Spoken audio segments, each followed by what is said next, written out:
Sim. Algumas pessoas, elas têm um talento diferente da outra. Deus vai usar pessoas de maneiras diferentes. Ele vai se corresponder de maneiras diferentes. Deus pode falar através de sonhos. Deus pode falar através da vida. Agora, tem alguns elementos que são importantes. É importante você orar. Se você está na galera que tem acesso à Bíblia, lê a Bíblia, descobrir a vontade dele e deixar que ele use os seus talentos. O ateu.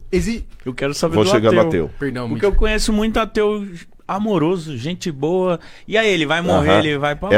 Essa pergunta já me veio em alguns podcasts e também já gerou cortes que eu fui crucificado por isso.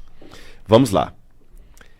Lembra que eu contei a história, não estou comparando o ateu a um pervertido, mas apenas para ilustrar. Galera, você que é ateu que está me ouvindo, é para ilustrar. Entenda que é uma ilustração. Lembra que eu fiz aquela comparação de duas meninas promíscuas? Que eu olho, para mim é tudo promíscua. Mas uma às vezes é promíscua pro mau caratismo, a outra é para um trauma. Vamos imaginar agora dois ateus. Um ateu é aquele ateu que desdenha de Deus mesmo, ele cospe, ele não quer saber do Espírito Santo, ele... Fica com Deus, Deus existe. E ele desdenha no sentido de... Lembra que você perguntou o pecado contra o Espírito Santo? Sim. Não é Deus que desistiu dele, ele desistiu de Deus, ele não quer. É deboche. Até o deboche eu vou colocar entre aspas, você vai entender o porquê.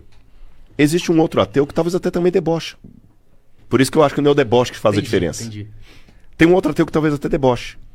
Só que enquanto o primeiro está ferozmente resistindo ao Espírito Santo e cuspindo em Deus e cuspindo na graça e não querendo saber, o segundo ateu às vezes é um ateu porque ele foi criado às vezes num lar que o pai era um pastor e dentro de casa batia na mãe. Nossa. Às vezes ele cresceu numa igreja onde ele foi violentado por um líder religioso. Às vezes ele foi tão assim maltratado pelo chamado fã-clube de Deus que ele fala, peraí, não quero ser Deus.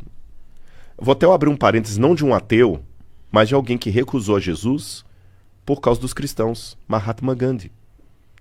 Quando Gandhi foi estudar na África do Sul, ele começou a ler o Evangelho. E ele ficou tão impressionado com o ensino de Jesus, falou assim, é isso aqui que eu preciso para acabar com o regime de castas na Índia. Ele se apaixonou por Jesus. E ele começou a frequentar uma igreja cristã.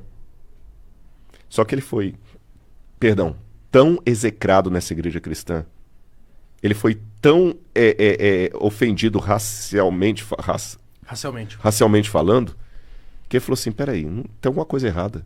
Esse Jesus não deve ser essa coisa toda não, porque os discípulos dele não seguem o que ele fala. Aí tem aquela frase célebre de Gandhi, que não é mito, é frase dele mesmo. No meu livro eu tenho inclusive a fonte. Ele falou o seguinte, eu não me torno cristão por causa dos cristãos.